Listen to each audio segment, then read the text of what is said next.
Bonsoir à tous et bienvenue. Ce soir, un sujet brûlant secoue les États-Unis et captive la planète. L'état de santé de Donald Trump est-il en train de se dégrader? Depuis plusieurs semaines, une avalanche de rumeurs a envahi les réseaux sociaux. Photos déformées, images manipulées par l'intelligence artificielle, mains couvertes de bleu, chevilles gonflées, hypothèses de malaise, voire même théories de complot impliquant Vladimir Poutine. Certains internautes vont jusqu'à évoquer un possible empoisonnement. Mais au milieu de ce chaos numérique, une question se pose. Que faut-il croire? Qu'est-ce qui relève du vrai problème médical et qu'est-ce qui n'est qu'une fake news grossière? Installez-vous confortablement. Nous allons décortiquer les faits, revenir sur l'origine de chaque rumeur, comprendre le rôle des technologies comme l'intelligence artificielle et analyser les réponses officielles de la Maison-Blanche. Vous allez découvrir pourquoi une simple photo floue a pu déclencher une tempête mondiale et pourquoi, à l'ère des réseaux sociaux, la santé d'un président devient un sujet explosif. Tout commence avec une image devenue virale. On y voit à gauche une photo floue de Donald Trump et à droite cette même image passée dans un logiciel d'intelligence artificielle censé améliorer la qualité. Le résultat? Le visage du président apparaît gonflé, déformé, presque monstrueux.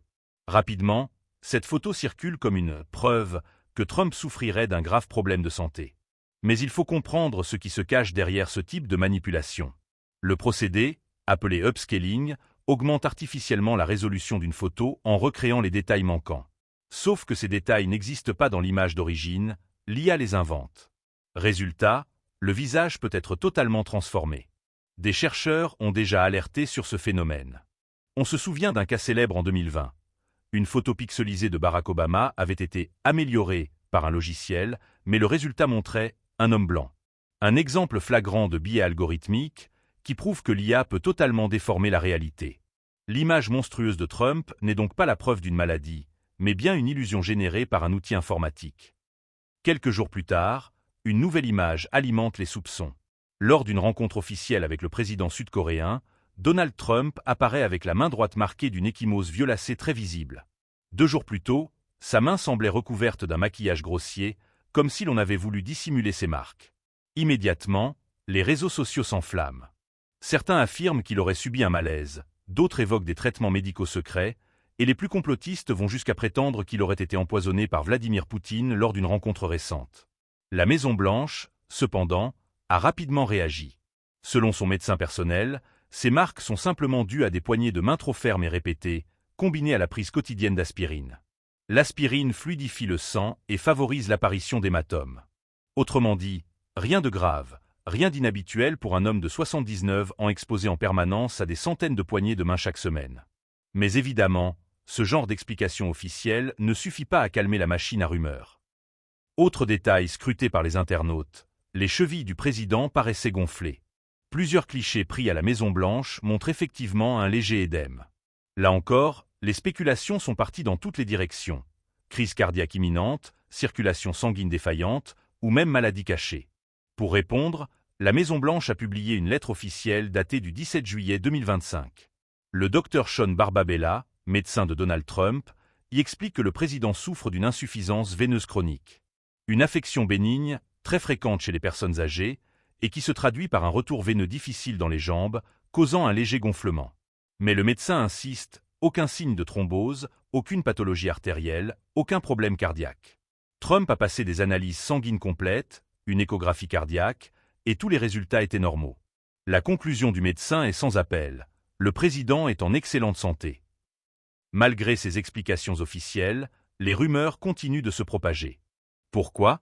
Parce que Donald Trump, habituellement omniprésent, s'est montré inhabituellement discret pendant plusieurs jours. Or, dans un climat politique et médiatique tendu, le silence est interprété comme un aveu. Les internautes se mettent à scruter chaque apparition, chaque détail de son visage ou de son corps. La moindre rougeur, la moindre démarche hésitante devient suspecte. C'est ainsi qu'une rumeur mineure, née d'une photo mal retouchée, se transforme en sujet mondial. Et l'absence de communication directe de Trump pendant ces quelques jours n'a fait que renforcer les soupçons. Les réseaux sociaux, eux, s'en sont donnés à cœur joie, certains allant jusqu'à lancer le hashtag #TrumpIsDead, partagé des millions de fois en quelques jours. À cela s'ajoute l'interview qui a fait exploser la polémique. Le 28 août, le vice-président J.D. Vance est interrogé par USA Today. Il cherche à rassurer l'opinion en déclarant que Trump est en bonne santé et qu'il terminera son mandat. Mais il ajoute une phrase qui va mettre le feu aux poudres. Et si, par malheur, une tragédie devait survenir, je ne peux pas imaginer meilleure formation que celle que j'ai eue ces 200 derniers jours.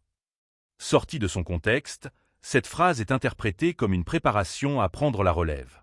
Des extraits tronqués circulent sur les réseaux, et beaucoup y voient une preuve que la Maison-Blanche cache la vérité.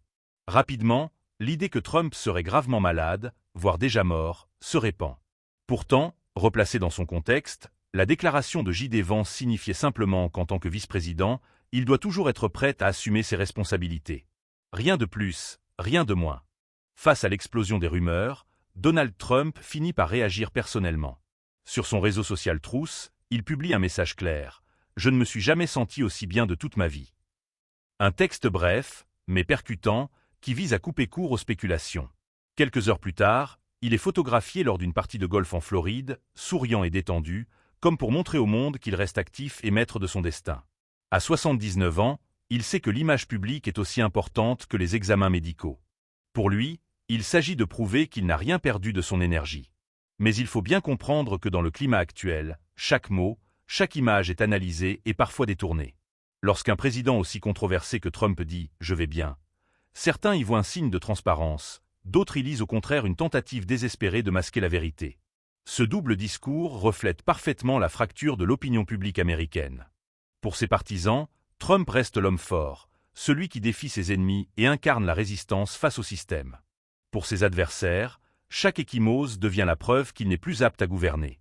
La vérité, comme toujours, est plus nuancée. Un homme âgé, avec des petits soucis circulatoires bénins, mais aussi un président qui doit protéger son image politique à tout prix. L'affaire Trump met en lumière un problème beaucoup plus large. Les dangers de l'intelligence artificielle et des fausses images dans la sphère politique. L'exemple de la photo déformée par l'IA est parlant. Un simple cliché flou devient, après traitement, une image effrayante, utilisée comme preuve d'une maladie inexistante. Ce phénomène n'est pas isolé. En 2020 déjà, un outil appelé face de pixelisé avait transformé Barack Obama en homme blanc à partir d'une image très pixelisée. Le logiciel, entraîné sur des millions de visages caucasiens, inventait des traits qui n'avaient rien à voir avec la réalité. Ces biais ne sont pas seulement techniques, ils sont aussi sociaux et politiques. Car dans un monde où les réseaux sociaux diffusent l'information à la vitesse de l'éclair, une image fausse peut influencer l'opinion publique, déclencher des rumeurs et même déstabiliser un gouvernement. L'IA devient ainsi une arme potentielle de désinformation. Et lorsqu'il s'agit de la santé d'un président américain, l'impact peut être mondial. On le voit, une simple photo floue de Trump a déclenché des millions de partages, des débats télévisés et même des hashtags viraux comme « Trump is dead ». Cela pose une question fondamentale. Comment protéger la vérité dans une époque où les images ne sont plus une preuve fiable? Cette affaire a également un poids politique immense. L'état de santé d'un président américain n'est pas une question anodine. Dans l'histoire, la moindre rumeur de maladie a toujours eu des répercussions stratégiques. Franklin Roosevelt, par exemple, a longtemps caché l'ampleur de son handicap. John F. Kennedy, malgré des douleurs chroniques et des traitements lourds, a cultivé l'image d'un jeune leader en pleine forme. Plus récemment, Joe Biden a dû affronter les attaques de Trump lui-même sur son âge et sa vitalité. Ironie du sort. Trump se retrouve aujourd'hui dans la même position, obligé de justifier qu'il est apte à gouverner. Les adversaires politiques exploitent chaque signe de faiblesse. Les partisans, eux, redoublent d'efforts pour défendre l'image d'un chef inébranlable. C'est une bataille d'images, plus encore qu'une bataille de faits. L'interview du vice-président J.D. Vance en est la preuve. Une simple phrase, sortie de son contexte, suffit à alimenter les rumeurs d'une succession imminente. Aux yeux des médias, l'hypothèse d'un remplacement de Trump par son vice-président est désormais évoquée ouvertement, même si rien ne l'indique concrètement. Ce climat d'incertitude fragilise la présidence, et chaque nouvelle photo, chaque apparition publique devient un événement scruté comme une preuve à charge ou à décharge. Alors, où en sommes-nous vraiment? Les faits officiels sont clairs. Donald Trump souffre d'une insuffisance veineuse chronique, une affection bénigne qui explique les gonflements de ses jambes et chevilles.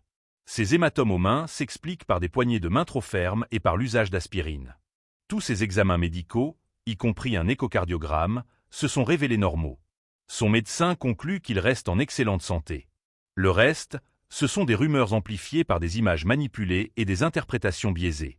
Oui, Trump a 79 ans, et oui, son corps montre les signes normaux de son âge. Mais de là à conclure qu'il serait gravement malade ou incapable de gouverner, il y a un pas énorme que rien ne permet de franchir. Cette affaire est une leçon pour tous. Dans un monde dominé par l'IA et les réseaux sociaux, il est vital d'apprendre à douter, à vérifier, à croiser les sources. Une photo n'est plus une preuve. Un tweet n'est pas une vérité. Et une rumeur peut, en quelques heures, devenir un scandale mondial. L'affaire Trump restera sans doute comme un cas d'école. Comment une image floue, une échymose et une phrase mal comprise ont suffi à faire trembler la première puissance mondiale. Et elle nous rappelle une chose essentielle. À l'ère numérique, ce n'est pas seulement la santé d'un président qui est fragile, c'est aussi la santé de l'information elle-même.